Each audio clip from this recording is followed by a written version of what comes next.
Macroeconomics for Investors, Chapter 8, Currency Markets. Section 1, Forex Market Basics. The foreign exchange market, usually called Forex or FX, is the global market where one currency is exchanged for another. At the small end, that might be a traveler converting dollars into euros before a trip.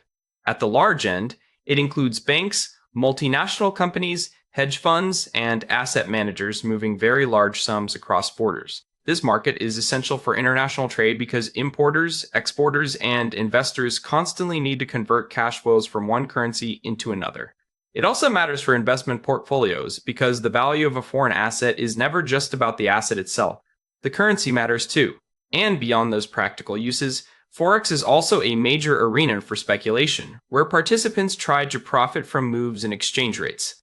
Forex matters because currency prices respond quickly when the macro environment changes. It is the largest and most liquid financial market in the world, with daily trading volume above $75 trillion, so it sits at the center of global finance. When interest rates shift, inflation surprises, or growth expectations change, exchange rates often adjust almost immediately. Central bank decisions, policy guidance, and geopolitical shocks can all create large moves in a short period of time. For investors, that means currency moves can change the value of foreign stocks, bonds, and business earnings even when the underlying asset has not changed much. So FX is not just a trader's market. It is a core transmission channel for macroeconomic news. One distinctive feature of Forex is that it does not trade on a single central exchange the way many stocks do. Instead, it is a decentralized market made up of banks, brokers, electronic trading platforms, and other institutions all quoting prices and transacting with one another. Prices are discovered through this global network rather than at one physical location. Activity tends to rotate across major financial centers such as Sydney, Tokyo, London, and New York as the business day moves around the world. Because those time zones overlap, the market operates almost continuously, 24 hours a day during the work week. That structure helps explain why FX is so liquid, and why prices can react to events at almost any hour. Different participants come to the FX market for very different reasons, and that helps create constant trading flow. Central banks use policy rates, communication, and sometimes direct intervention to influence currency conditions.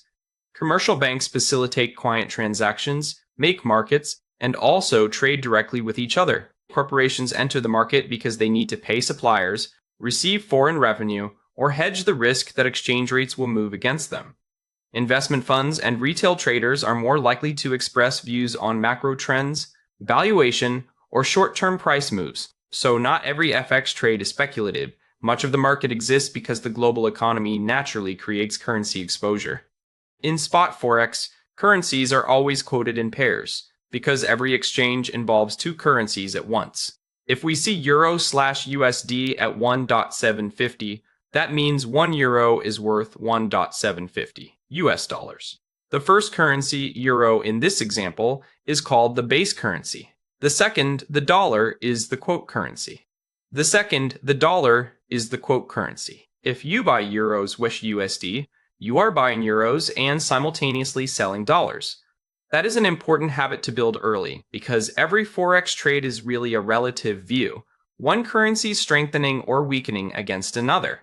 Forex quotes usually come with two prices, a bid and an ask. The bid is the price at which the market will buy from you, and the ask is the price at which the market will sell to you. The difference between them is the spread, and that spread is a basic cost of entering a trade. Small price changes matter in FX, so traders use the term pip to describe a standard increment of movement. For many major currency pairs, 1 pip is the fourth decimal place, so a move from 1050 to 1051. 1051 is 1 pip. In highly liquid periods, spreads are often very tight, but in less active periods or in riskier pairs, they can widen meaningfully. Forex has several structural features that make it different from many other markets. Major currency pairs tend to be very liquid, which means there are usually many buyers and sellers active at the same time. That deep liquidity can support fast execution and relatively low transaction costs, especially during the busiest trading hours. Spreads often tighten when major market sessions overlap, such as London and New York. because activity is concentrated then. Another defining feature is leverage, which allows traders to control a large position with a relatively small amount of capital. Leverage can make FX look efficient and accessible, but it also magnifies losses just as easily as gains. A basic Forex trade begins with a view about the base currency relative to the quote currency. You first choose a pair, then decide whether you want to buy it or sell it based on that view. After that, you place the order through a broker and define the size of the position. A disciplined trade also includes a stop loss, which limits downside if the market moves against you, and a take profit, which locks in gains at a planned level. At the end, you close the trade and measure the result in pips and in money. The key point is that risk management is not an extra step after the trade idea. It is part of the trade from the beginning. Here is a simple worked example using Euros/USD. Suppose a trader expects the euro to strengthen and buys one standard lot, which is 100,000 euros at 1,050. Because the position is large, each pip is worth about $10 in this example. If the trade reaches a take profit at 1,100, that is a gain of 50 pips or about $500. If instead the price falls to a stop loss at 110.20, the loss is 30 pips or about $300. This helps show why even small exchange rate moves can create meaningful gains or losses when the notional size is large. The biggest risk in Forex is usually not the market itself, but the leverage applied to it. In this example, 1 to 50 leverage means only about $210 of margin can control a position worth roughly $500. That sounds efficient, but it also means a relatively small, unfavorable price move can wipe out a large share of the money actually deposited. A loss of only a couple of percent on the position can translate into an extremely large percentage loss on the margin account. That is why new traders often misunderstand FX risk. The exchange rate may look stable, but the leverage transforms modest moves into big outcomes. Sensible position sizing and firm stop-loss rules are what keep leverage from becoming destructive. Because Forex is easy to access, beginners often confuse activity with skill. Common mistakes include overtrading, chasing fast price moves, and using too much leverage because small market moves feel harmless. Trading costs also deserve more respect than many people give them, since spreads, slippage, and rollover charges can slowly erode results. Good habits are usually less exciting. Wait for clear setups, use smaller positions, and keep a written plan for entry, exit, and risk. Practicing on a demo account can help build those habits before real money is involved. In FX, discipline usually matters much more than being constantly in the market. Section 2. Currency pairs. Every foreign exchange trade is an exchange between two currencies, which is why currencies are always quoted in pairs. A quote tells you how much of the second currency is needed to buy 1 unit of the first currency. So when you see Euro/USD, you are not looking at a standalone price for the euro or the dollar. You are looking at the euro priced relative to the dollar. The first currency is called the base currency, and the second is the quote currency. That framing matters because all FX thinking starts with comparison, not with an absolute value. A simple way to read any currency quote is this: 1 unit of the first currency equals this many units of the second currency. If Euro/USD is 110.50, then 1 euro costs 110.50. Then 1 euro costs 110.50. US dollars. Euros is the base currency, and USD is the quote currency. Reading the pair this way keeps the meaning clear and avoids one of the most common beginner mistakes, which is reversing the relationship in your head. Once you can read the quote correctly, trade direction and profit and loss logic become much easier to understand. In other words, good FX analysis starts with correct translation of the quote itself. When you trade a pair, your position is always taken in the base currency. If you buy euros, USD, you're buying euros and selling dollars because euro is the base currency in that pair.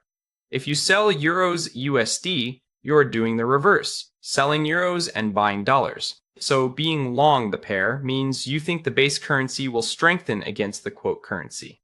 Being short the pair means you think the base currency will weaken against the quote currency. A useful shortcut is to focus on the first currency in the pair, because that is the one your directional view is really about. Changes in a currency pair tell you whether the base currency is strengthening or weakening relative to the quote currency. If Euro/USD rises, the euro is gaining value against the dollar, because each euro now buys more dollars than before. If Euro/USD falls, the euro is weakening against the dollar. Traders also measure those changes in pips, and for most pairs, 1 pip is 0.01. W0.01. JPY pairs are a common exception where 1 pip is usually 0. W1 instead. Keeping that convention in mind is important, because price moves that look visually similar can represent different pip changes depending on the pair. Not all currency pairs trade under the same conditions, and those differences matter for cost and risk. Major pairs include the US dollar and another heavily traded currency, such as EUR/USD or USD's JQY, and they usually have the deepest liquidity. Minor pairs, also called crosses, leave out the dollar, such as EUR/GBP. Exotic pairs combine a major currency with an emerging market currency, such as USD/THB. As you move from majors to exotics, liquidity usually falls, spreads widen, and price risk becomes harder to manage.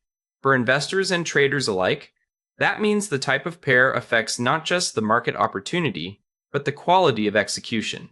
A standard Forex quote shows 2 prices, the bid and the ask.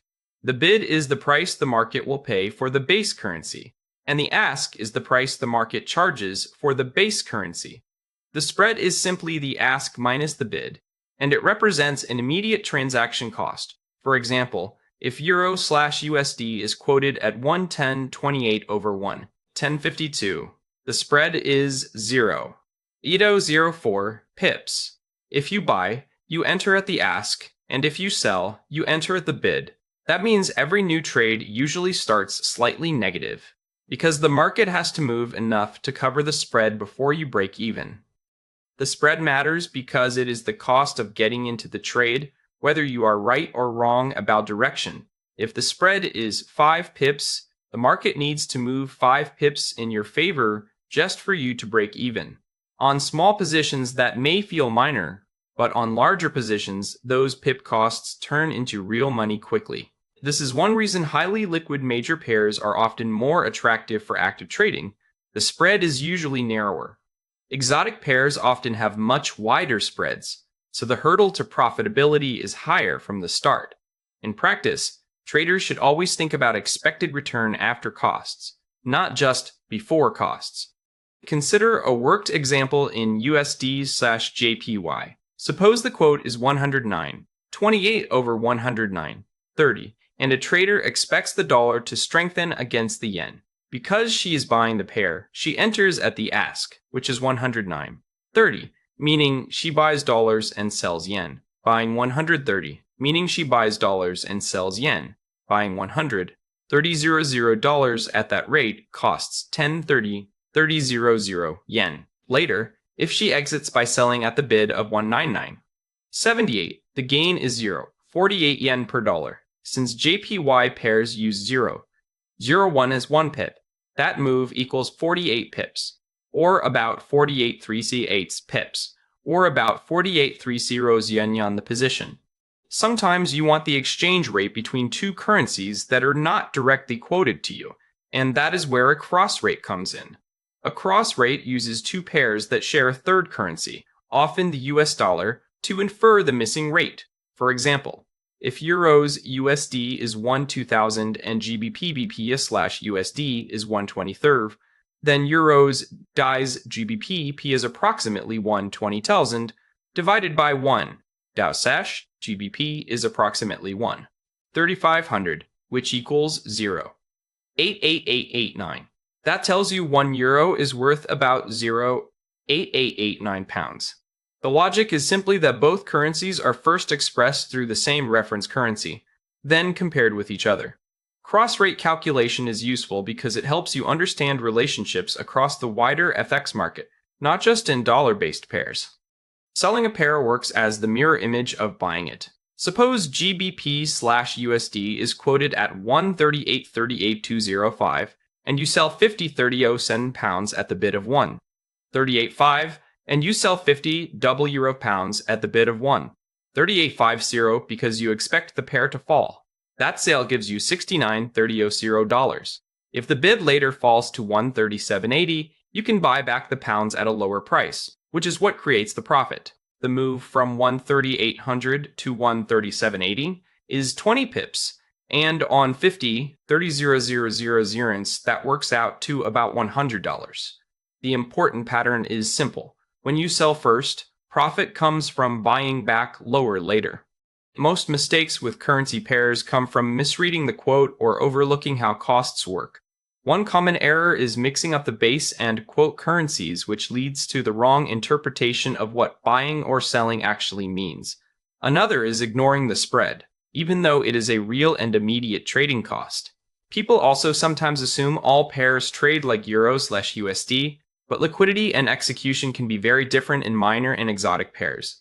And JPY pairs often create confusion because their pip convention is 0.01 rather than 0.00.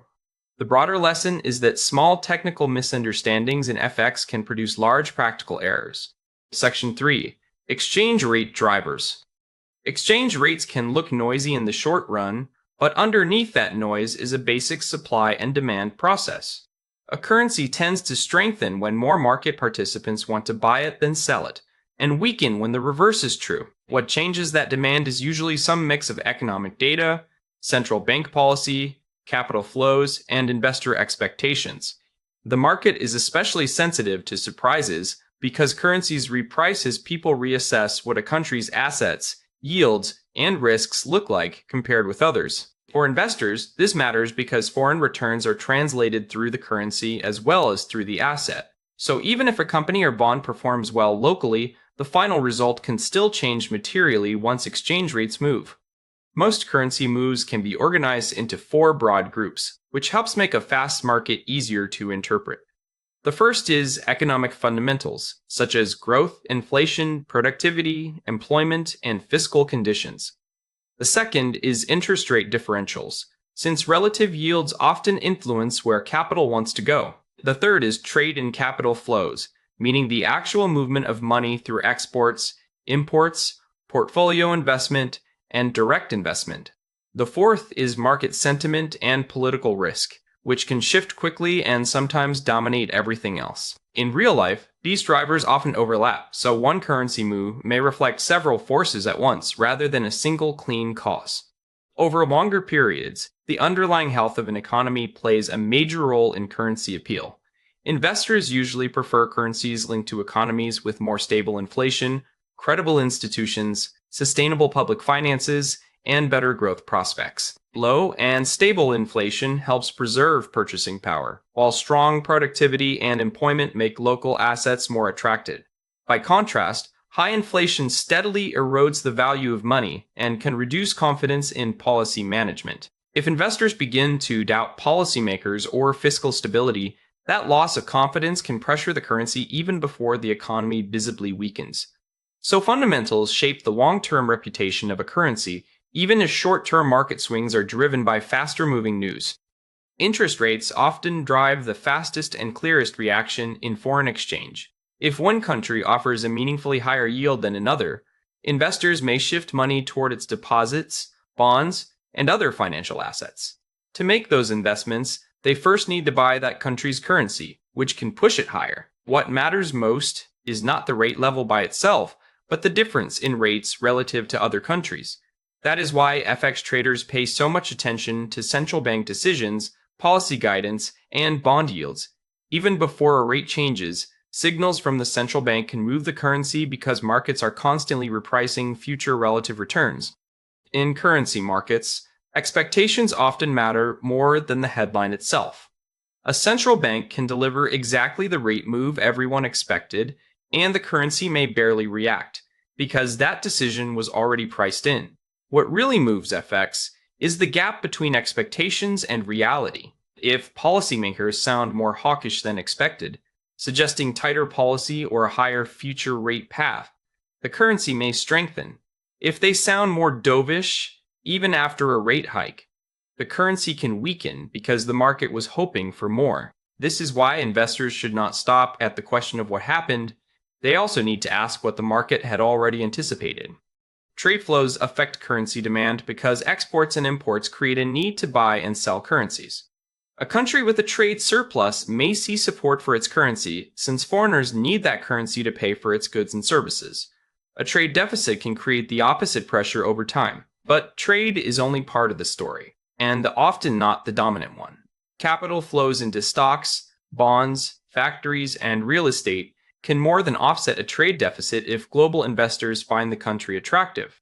That is why some currencies stay firm even when their trade balance looks weak. Investment flows can be stronger than trade flows. Currencies do not always wait for economic data to move. Investor sentiment and political risk can redirect money very quickly, sometimes before any official numbers deteriorate. Elections, military conflict, sanctions, trade disputes, banking stress, and natural disasters can all trigger risk aversion. When investors become more cautious, they often pull money out of currencies seen as vulnerable and move toward currencies they consider safer.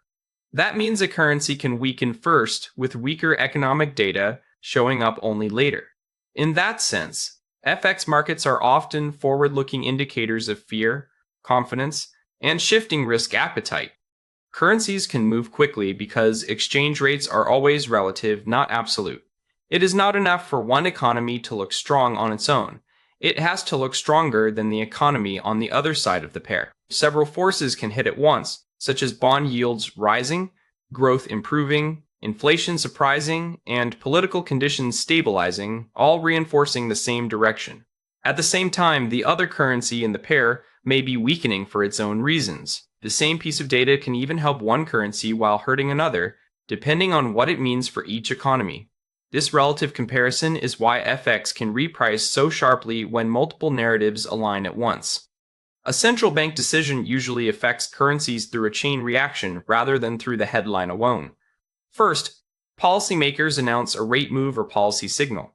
Then traders compare that decision with what was expected and listen carefully to the tone of the communication. Investors reassess relative returns on local assets versus foreign alternatives, and that changes the direction of capital flows.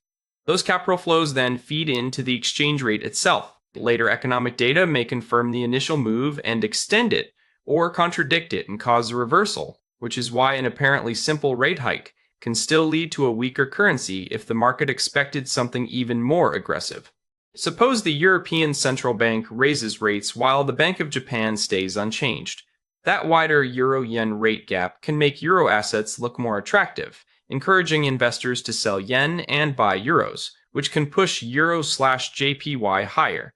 If euro/JPY rises, that means the euro is strengthening against the yen, but the market reaction still depends on context. If the ECB move was widely expected, there may be only a small additional move after the announcement. And other forces, like weak European growth data or a shift in global risk sentiment, can reinforce or offset the rate-driven story. The practical lesson is to avoid explaining a currency move with just one driver or on just one time horizon. Section 4. Strong versus weak currencies. When people say a currency is strong or weak, they always mean relative to something else. A currency is strong if it buys more of another currency or more of a basket of currencies than it did before. It is weak if it buys less. So strength comes from appreciation over time, and weakness comes from depreciation over time. This is an important distinction because currencies do not have a standalone scorecard the way people sometimes imagine. Any statement about strength should immediately raise a follow-up question: strong versus what? A simple USD/JPY example makes this idea concrete. If one US dollar moves from buying 110 yen to buying 150 yen, then the dollar has strengthened against the yen. Each dollar now purchases more yen than before. For a US buyer, that can make Japanese goods and services cheaper in dollar terms. If instead the rate falls from 110 to 100 yen per dollar, then the dollar has weakened because each dollar buys fewer yen. The direction of the exchange rate tells you whether the currency gained or lost purchasing power relative to the other currency in the pair. A strong currency is not automatically good, and a weak currency is not automatically bad. A stronger currency helps consumers and businesses that rely on imports because foreign goods become cheaper in domestic terms. It can also reduce inflation pressure by lowering the cost of imported products, energy, or components. But that same strength can hurt exporters because their goods become more expensive for foreign customers. A weaker currency creates the opposite trade-off. Exports can become more competitive, but imported goods become more expensive. So currency moves create winners and losers, and the effect depends on whose perspective you care about. It is also important to separate the idea of strong from the idea of expensive. Strong refers to movement over time, a currency appreciated relative to another currency. Expensive can mean the exchange rate is at a high nominal level, or it can mean the currency looks overvalued relative to fundamentals. Those are different questions. A currency can sit at a high level without having strengthened recently, and it can strengthen sharply while still looking cheap by longer-term valuation measures. In short, direction tells you what the currency has been doing, while level tells you where the currency currently is. Currency strength affects the economy mainly through trade prices and inflation. A stronger currency makes a country's exports more expensive abroad, which can reduce competitiveness for domestic producers. At the same time, it makes imports cheaper at home, which can ease pressure on consumer prices and business input costs. A weaker currency does the reverse. It can support exporters by making their products cheaper to foreign buyers, but it also raises the local cost of imported goods. In import-dependent economies, that can feed fairly directly into inflation. The pass-through is not always immediate, but over time exchange rate moves can reshape both trade performance and pricing pressure.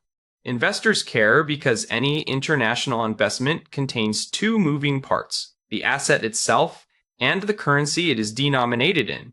A foreign stock can rise in its local market, but if that currency weakens against your home currency, part of the gain may disappear when translated back.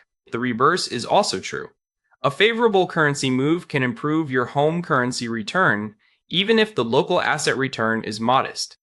That is why foreign investing always requires watching both the market and the exchange rate. Your actual result at home is shaped by the combination of the two. Ignoring currency can make an international investment look much simpler than it really is. A quick way to estimate a home currency return is to add the local asset return and the currency return. That works reasonably well for intuition when the moves are small.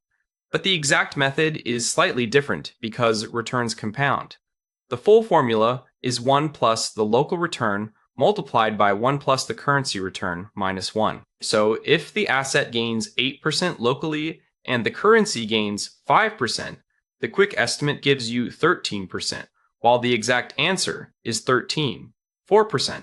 The gap is small in many cases, but using the exact formula is the better habit when accuracy matters.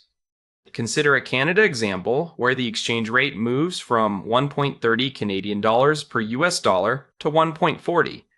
That means the Canadian dollar weakened and the US dollar strengthened against it. A Canadian exporter selling to US customers may benefit because each US dollar of revenue now converts into more Canadian dollars. But a Canadian traveler going to the United States faces higher costs because US prices translate into more Canadian dollars than before. A Canadian investor holding US assets may also benefit from a translation gain when those assets are valued back into Canadian dollars. One exchange rate move can therefore help some groups and hurt others at the same time. Markets usually drive exchange rates first, but policymakers may react when moves become too extreme. A strong currency can attract capital inflows, yet if it rises too far, it can hurt exporters and reduce overseas earnings when profits are translated home. In that situation, a central bank might cut rates or signal easier policy in order to reduce upward pressure. On the other side, if a currency is falling too sharply, policymakers may raise rates to support it and restore confidence. In some cases, they may even intervene directly in the FX market. The broader point is that exchange rates are market prices, but they can become important enough that policy starts responding to them. A few interpretation mistakes show up repeatedly in discussions about currency strength. One is confusing strong with high-priced, as if a larger exchange rate number automatically means a stronger currency. Another is forgetting to ask what the currency is being compared with, since it can rise against one currency and fall against another. People also often assume a strong currency is always positive, even though it can hurt exporters and corporate earnings. And many overlook how inflation and central bank policy shape the meaning of a currency move over time. Good analysis starts by defining the comparison clearly and then asking who benefits and who does not. The main takeaway is that currency strength affects prices, profits, inflation, and investment returns, but always in relative terms. Strong means appreciated versus another currency or basket, and weak means depreciated versus another currency or basket. Those moves create trade-offs across exporters, importers, travelers, and investors. For investors especially, the most useful discipline is to separate the asset outcome from the currency outcome. If a forward investment did well, ask whether that came from the business or from the exchange rate. That simple habit makes global returns much easier to interpret. Section 5. Currency impact on investments. When you invest abroad, your final return in home currency has two drivers. The first is what the asset itself did in its local market. The second is what happened to the exchange rate between that foreign currency and your home currency over the same period. Both effects combine in the final result you actually experience. If the asset rises and the currency also moves in your favor, your return improves. If the asset performs well but the currency moves against you, part of the gain can disappear in translation. Currency moves can either amplify or offset the return from the underlying asset. If a foreign stock gains 10% locally but its currency falls 5% against your home currency, your actual home currency return is not 5% exactly, but about 4 or 5% after combining the two effects. If the same asset gains 10% and the currency rises 5%, your home currency return becomes about 5%. So currency can magnify gains when it moves in your favor. It can also deepen losses or eat into good local performance when it moves against you. This is why international investing always involves more than just picking the right asset. Your home currency changes how a foreign investment appears once you convert the result back. The same foreign asset can have the same local value, yet produce a very different reported return depending on whether your home currency strengthened or weakened. If your home currency strengthens, foreign assets are worth less after conversion, so the reported value falls. If your home currency weakens, those same foreign assets translate into more home currency, lifting the reported result. This is why performance reports need a clearly stated currency basis. A return in local terms and a return in home currency terms can tell very different stories about the same investment. Some asset classes feel currency moves more than others. Bonds can be especially exposed because their expected returns are often modest, so a currency swing can overwhelm the yield you were counting on. Stocks sometimes absorb currency moves better over short periods because the underlying equity itself can be more volatile and may generate larger local returns. Income payments such as dividends and coupons also face translation risk, since they arrive in foreign currency and must eventually be valued at home. Real estate has similar issues because rents and property values may be earned in one currency and measured in another. In every case, currency risk is a separate layer of return variability on top of the asset's own fundamentals. It helps to separate unrealized currency effects from realized ones. Unrealized means the value of your holdings has changed because exchange rates moved, but you still own the asset and have not converted the money back. Realized means you have actually sold the asset, converted the proceeds, or received income and locked in the currency result. This distinction matters because account values often move every day with FX markets even though nothing has been sold. A paper gain from a stronger foreign currency is not final until you convert it.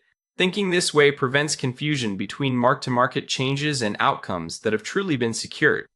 To calculate a home currency return, start by measuring the asset's local return, including any income such as dividends or coupons. Then calculate the currency return, meaning how the foreign currency changed relative to your home currency over the same holding period. Once you have both pieces, combine them with the full formula, 1 plus the local return, multiplied by 1 plus the currency return minus 1. For example, an 8% local gain combined with a 5% currency loss gives a home currency return of about 6%, not 3% exactly. The method is simple once you keep the two components separate. That separation is the core habit behind clear international performance analysis. Consider a Canadian investor who buys a German stock. She converts 60 Madian dollars into 40 euros at an exchange rate of 1 point. 50 Canadian dollars per euro. The stock then rises from 40 euros to 44 euros, which is a 10% local gain, so the holding is now worth 44,000 euros. But during the same period, the euro weakens from 1.50 to 1.35 Canadian dollars. When she converts back, the investment is worth 59,400 Canadian dollars, which is slightly less than where she started. So, despite making money in euros, she ends up with about a 1% loss in Canadian dollars because the currency move offset the local asset gain. A currency hedge is designed to reduce the effect of exchange rate moves on an investment's home currency return. The basic idea is to offset the foreign currency exposure so the final result tracks the asset's local performance more closely. Investors often use forwards, futures, hedged ETFs, or other derivatives to do this. Hedging can make returns less volatile in home currency terms, which is especially useful for assets like foreign bonds where yields are relatively small. But hedging is not free, because spreads, fees, and roll costs can reduce returns, so it should be viewed as a risk management choice, not as a guaranteed way to improve performance. Currency risk does not sit by itself. It interacts with the rest of the portfolio. A foreign stock market can fall at the same time its currency weakens, making the home currency loss worse than the local market loss alone. The same can happen in bonds, where modest price declines become much more painful after adverse translation. Income is affected too because dividends and coupons may lose value when converted into the investor's home currency. In stress markets, hedging may also become harder or more expensive as liquidity thins and costs rise. That is why global investing should always evaluate asset risk and currency risk together, rather than as separate boxes. Many currency-related investing mistakes come from focusing only on the asset and ignoring the translation layer. One common error is giving the manager credit for a gain that actually came from a favorable currency move. Another is comparing local returns across funds without checking what the home currency return looked like for the investor. People also often forget to include translated dividends or coupons, even though income can materially affect the total result. Conversion costs and hedging costs are easy to overlook as well, especially when returns are reported in simplified form, and short holding periods do not eliminate FX risk, because currencies can move sharply even over a few days or weeks.